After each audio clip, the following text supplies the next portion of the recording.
Graça e paz, amados irmãos.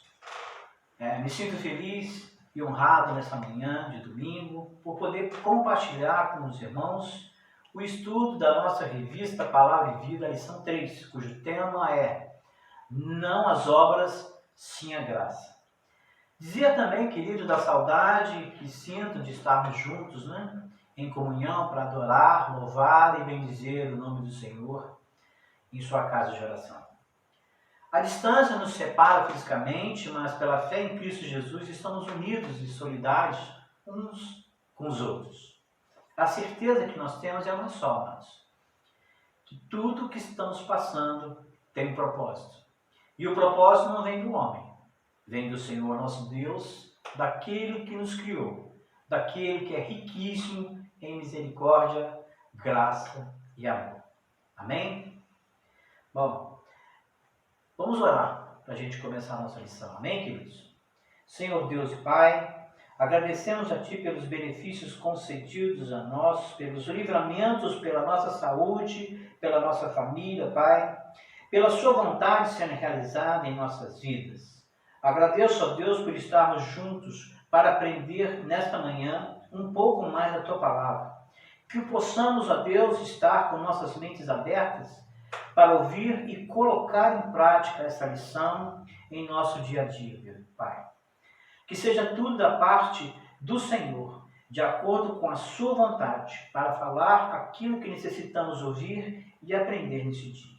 Obrigado, Deus, pelos Teus cuidados. Obrigado, Deus, pelo Teu carinho, pela Tua misericórdia, pela Tua graça para conosco. Assim oramos, ó Pai, em nome de Jesus. Amém. Meu querido, peço a você para que abra sua Bíblia em Efésios capítulo 2, nos versículos 8 e 9.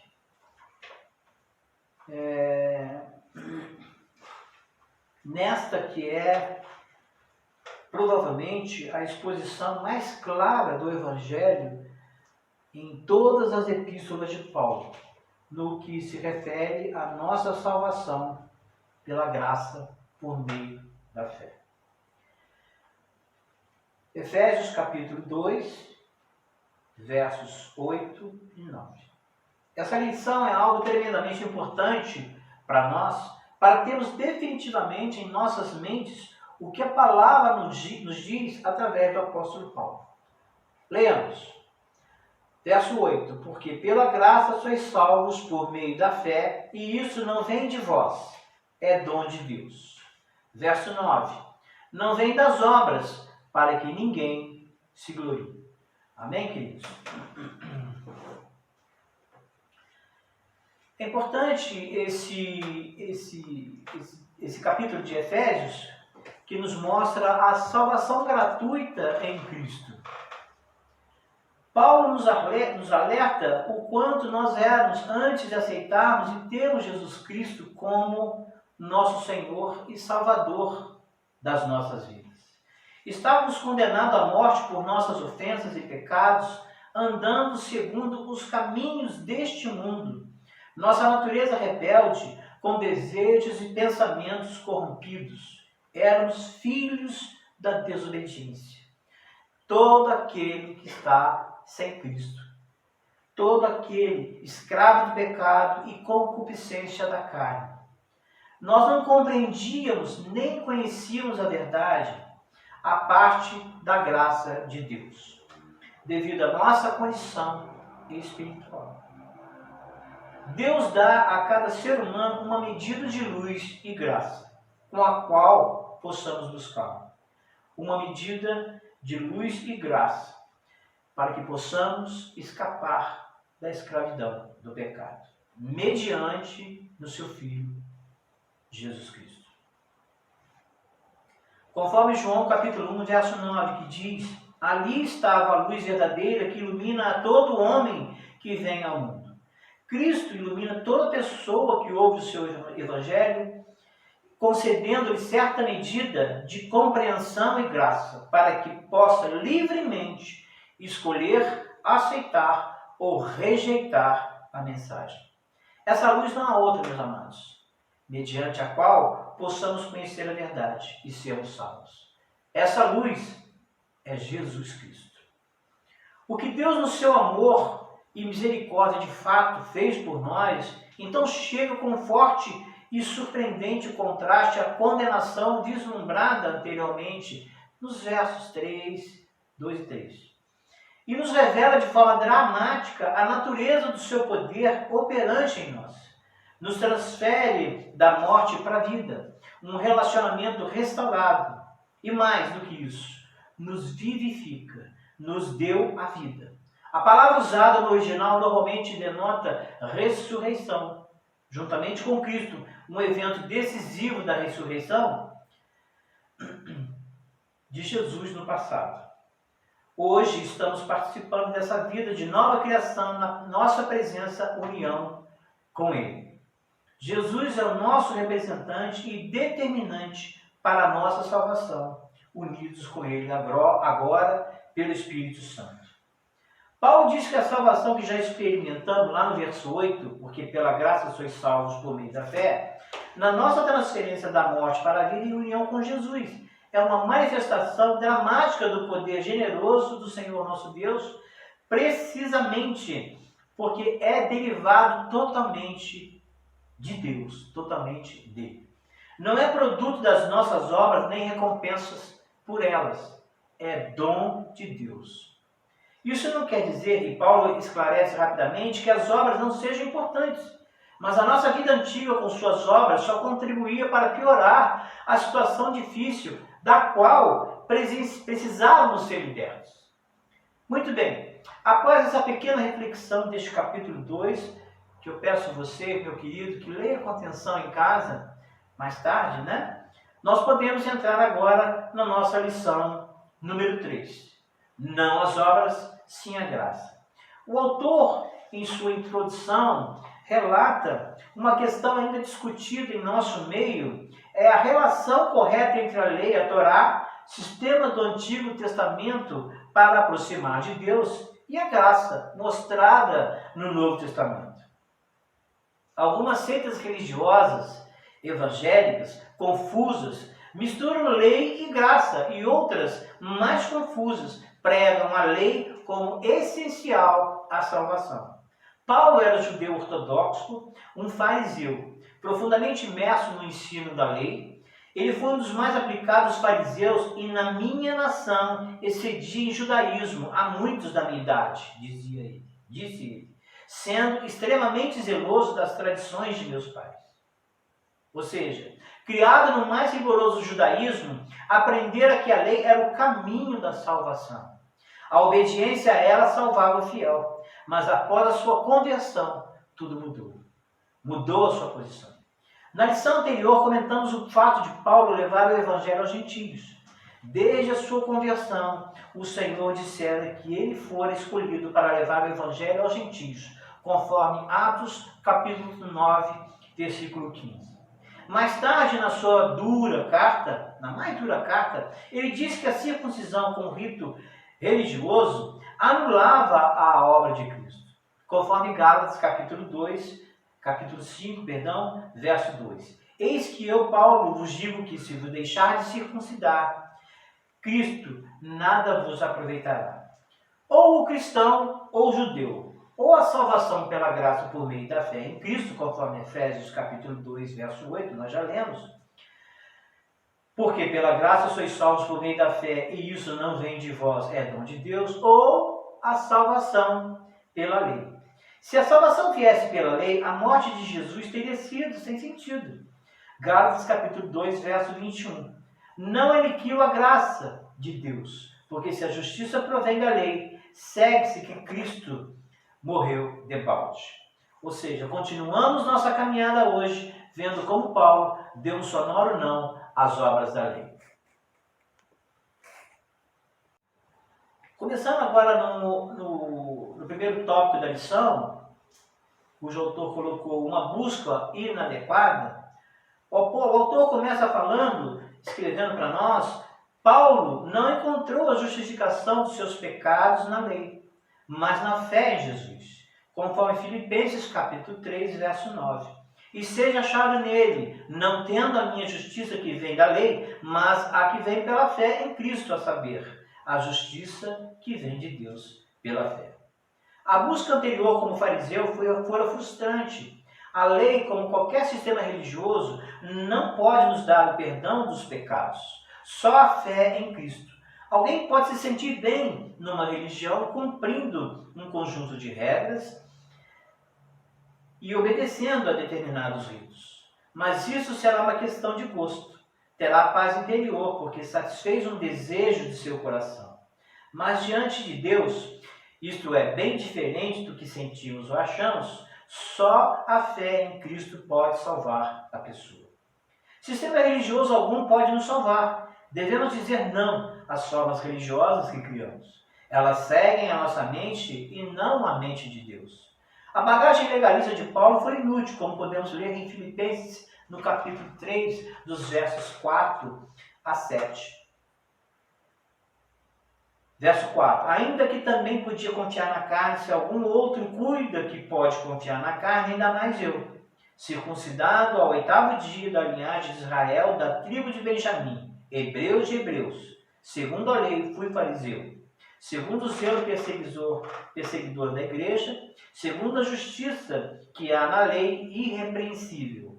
Mas o que para mim era ganho, reputei-o por Cristo.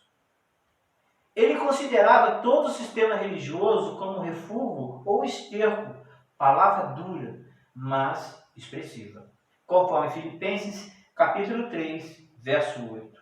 E na verdade, tenho também por perda todas as coisas pela excelência do conhecimento de Cristo Jesus, meu Senhor, pelo qual sofri a perda de todas essas coisas e considero como escória para que possa ganhar a Cristo. Sua conduta irrepreensível dentro da lei era inútil. Obedecer à lei não era impossível, como dizem alguns. O moço rico, que queria a vida eterna, disse a Jesus que obedecia a ela, guardando tudo, conforme Mateus, capítulo 19, versos 16 a 21. Jesus não contraditou o moço, dizendo que era impossível obedecer a tudo. Aceitou sua palavra. Paulo cumpriu a lei. Quanto à justiça que há na lei, fui irrepreensível, conforme Filipenses capítulo 3, verso 6. Ele diz, segundo o zelo, perseguidor da igreja, segundo a justiça que há na lei, irrepreensível. Agora eu peço a atenção dos irmãos com relação ao que nós vamos ler agora. Não pensemos que o Evangelho veio porque Deus estabeleceu a lei. Ninguém conseguiu cumpri-la. E aí ele viu que era impossível e arranjou outro método. Essa teoria desonra a Deus. A lei era transitória. Criou uma consciência de pecado, conforme Romanos capítulo 3, verso 20. Por isso nenhuma carne será justificada diante dele, pelas obras da lei, porque pela lei vem o conhecimento do pecado. Então Deus ofereceu a graça aos que reconhecem seus pecados e apelam para a sua misericórdia. A lei dizia, façam isto e viverão. A graça diz, eu fiz para que vocês vivam. Glória a Deus por isso. Buscar a salvação na lei, como Paulo mostrou com sua vida e palavras, é frustrante. Na graça do Deus que ama, que faz por nós e nos dá gratuitamente no amado, encontramos a vida eterna, conforme Efésios capítulo 1, verso 6, para louvor e glória da sua graça, pela qual nos fez agradáveis assim no amado. Entramos agora no segundo tópico da lição. Cristo é o fim da lei. A religião legalista, seja dos fariseus ou seitas atuais que nos enchem de regras, enfatiza o que a pessoa deve fazer. O que o Evangelho de Jesus Cristo pregado por Paulo enfatiza é que Deus fez para que ninguém se envaideça por ter feito que Deus o aceitasse. Conforme Efésios capítulo 2, versos 8 e 9, que nós já lemos. Porque pela graça sois salvos, por meio da fé, e isso não vem de vós, é dom de Deus. Não vem das obras para que ninguém se glorie. Deus nos aceita não pelo que fizemos, mas pelo que Ele, Jesus, fizeram na cruz. Deus e Jesus fizeram na cruz. Veremos isso depois no estudo sobre a doutrina da reconciliação. Mas guardemos desde agora que Deus estava em Cristo e Ele nos reconciliou consigo na pessoa do Senhor Jesus Cristo. Segundo Coríntios, capítulo 5, versos 18, 19 e 21. Verso 18. E tudo isso provém de Deus, que nos reconciliou consigo mesmo por Jesus Cristo e nos deu o ministério da reconciliação. Verso 19. Isto é, Deus estava em Cristo reconciliando consigo o mundo, não lhes imputando os seus pecados. E pôs em nós a palavra de reconciliação. Verso 21. Aquele que não conheceu o pecado, o fez pecado por nós, para que nele fôssemos feito justiça de Deus. Deus Pai e Deus Filho fizeram a obra da reconciliação. Deus Espírito Santo trabalha em nós para entendermos o que o Pai e o Filho fizeram. Ele é o ministro da graça. O ensino é que Deus fez e que devemos crer no que Ele fez. Cristo pôs fim ao valor da lei e se tornou a norma para nós. Quem defende a lei tem zelo por Deus, mas sem entendimento. Conforme Romanos capítulo 10, verso 2, 4. Verso 2. Porque lhes dou testemunho de que tem zelo de Deus, mas não com entendimento. Verso 4. Porque o fim da lei é Cristo para a justiça de todo aquele que crê. Cristo é o fim da lei, diz Paulo. A palavra fim é o grego telos, que significa meta ou término.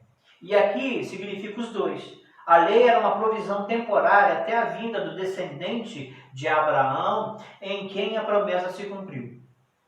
Mas sendo provisão temporária, terminou em Cristo, que é o clímax da revelação de Deus, como Jesus disse em Lucas, capítulo 16, verso 16. A lei e os profetas duraram até João.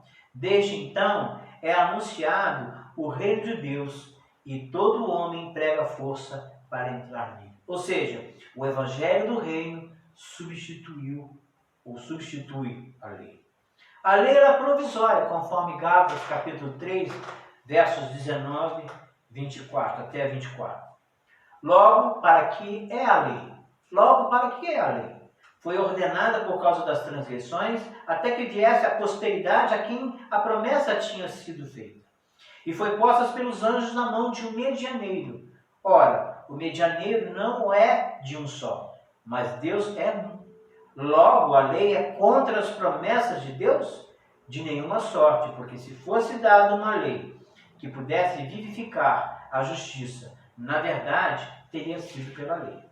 Verso 22. Mas a Escritura encerrou tudo debaixo do pecado, para que a promessa pela fé em Jesus Cristo fosse dada aos crentes. Mas antes que a fé viesse, estávamos guardados debaixo da lei e encerrados para aquela fé que se havia de manifestar. Verso 24.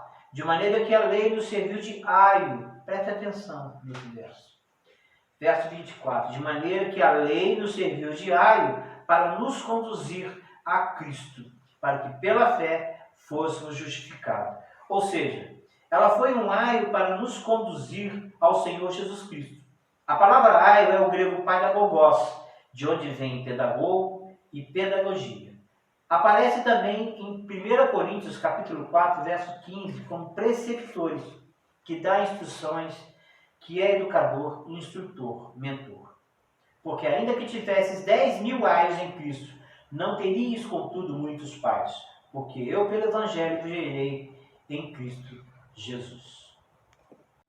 O pai da Gogós era um escravo que cuidava da educação da criança em casa e que o levava pela mão à escola. A lei é o pai da Gogós que conduziu a Cristo. A lei não tem poder de salvar, mas Cristo tem. O legalismo leva a praticar boas obras para agradar a Deus. Também leva a cumprir regulamentos religiosos com o mesmo propósito. A graça mostra que Deus nos ama e nos dá a salvação em Cristo. Entrando agora no tópico 3, salvos pela graça. Dizemos que somos salvos pela fé. A declaração está equivocada. Somos salvos pela graça por meio da fé, não pela fé. Conforme Efésios capítulo 2, verso 8. Nós já lemos. Porque pela graça sois salvos por meio da fé. E isso não vem de vós. É dom de Deus. A pessoa poderia ter uma tonelada de fé, mas se não houvesse 1 grama de graça, não seria salvo. A graça de Deus, sua bondade para conosco, é a causa de tudo. João capítulo 3, verso 27, fala isso para nós. O homem não pode receber coisa alguma se não lhe for dada do céu. Muita gente se orgulha de ter fé. É a religião legalista que põe o foco no homem. A graça nos humilha ao dizer que nada nosso agrada a Deus, mas Ele nos ama a si mesmo. Muitos falam mais da fé do que da graça, porque querem o foco sobre si. A graça põe o foco sobre Deus, queridos. Mas isso não é salvação compulsória, como dissemos no estudo anterior. Nós nos apropriamos da fé, da graça, perdão, pela fé. Basta crer. O carcereiro de Filipos perguntou: Senhores, que me é necessário para me salvar? Conforme Atos 16:30. E ele ouviu a resposta: crê no Senhor Jesus e será salvo, tu e tua casa. Atos 16, verso 31. Não há o que fazer. Deus já fez em Cristo. Basta crer. Não é fé na fé, como alguns parecem crer, dizendo que tem muita fé. É fé em Cristo. Pode-se ter uma tonelada de fé na pessoa errada, e isto não valeria nada. É crer na pessoa certa, Jesus Cristo, a oferta de Deus pelo pecado. Vivemos um tempo de rejudaização do Evangelho. A questão que a igreja resolveu em Atos capítulo 15 ressurge na ação de alguns que, empolgados pelos seus insights, clareza súbita na mente, iluminação, estalo, luz, e de gurus iluminados, trazem a fraseologia, os símbolos e as festas judaicas para hoje na igreja. Você já viu isso por aí? Devemos dar um sonoro não às obras da lei e um entusiástico sim. E vou um pouquinho mais à frente. Por que não um glória a Deus? Pela graça. Um tremendo glória a Deus à graça do Senhor. Nosso monte não é o Sinai, mas o Calvário.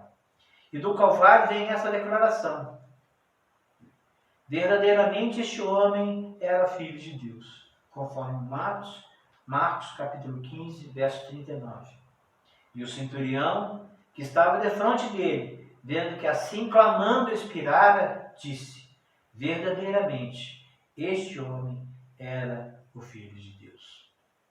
Chegamos ao final da nossa lição, meus amados. E agora, eu vejo como final essa parte para pensar em agir importante para nós. Preste atenção. Guardemos bem 3 lições de estudo de hoje. Guardemos bem 3 lições sobre esse estudo hoje. Primeiro, somos salvos pela graça, não pela lei. Conforme Romanos capítulo 3, verso 20, porquanto pelas obras da lei nenhum homem será justificado diante dele, pois o que vem pela lei é o pleno conhecimento do pecado. Segundo, somos salvos pela graça, por meio da fé. Não é a nossa fé que arranca alguma coisa de Deus, é a graça de Deus que nos oferece e nos apossamos pela fé. Terceiro, nunca nos orgulhemos espiritualmente, pois nada somos e nada merecemos. É a bondade de Deus que nos dá tudo, para mostrar nos séculos vindouros a suprema riqueza de sua graça, pela sua bondade para conosco em Cristo Jesus, conforme Efésios capítulo 5, verso 2. Para finalizar, querido, que possamos, antes de tudo, crescer na graça e no conhecimento do nosso Senhor Jesus Cristo e Salvador. Que possamos ter sabedoria para compreender e tornarmos áreos na divulgação e propagação do Evangelho de Cristo aos que estão perdidos, aos que estão como filhos da desobediência, aos que estão nas trevas. A Ele seja dada toda a honra, toda a glória, todo o louvor, não só hoje, mas para todos sempre. Deus nos abençoe, querido. Quero desejar a todos uma semana abençoada sobre a rica e maravilhosa proteção do nosso Senhor Jesus Cristo. Muito obrigado e até a próxima lição, em nome de Jesus. Mas só para fechar, eu vou deixar depois para vocês, irmãos, uma adoração. Eu queria que você prestasse atenção após você ter aprendido na nossa escola. Amém? Deus abençoe. Até a próxima.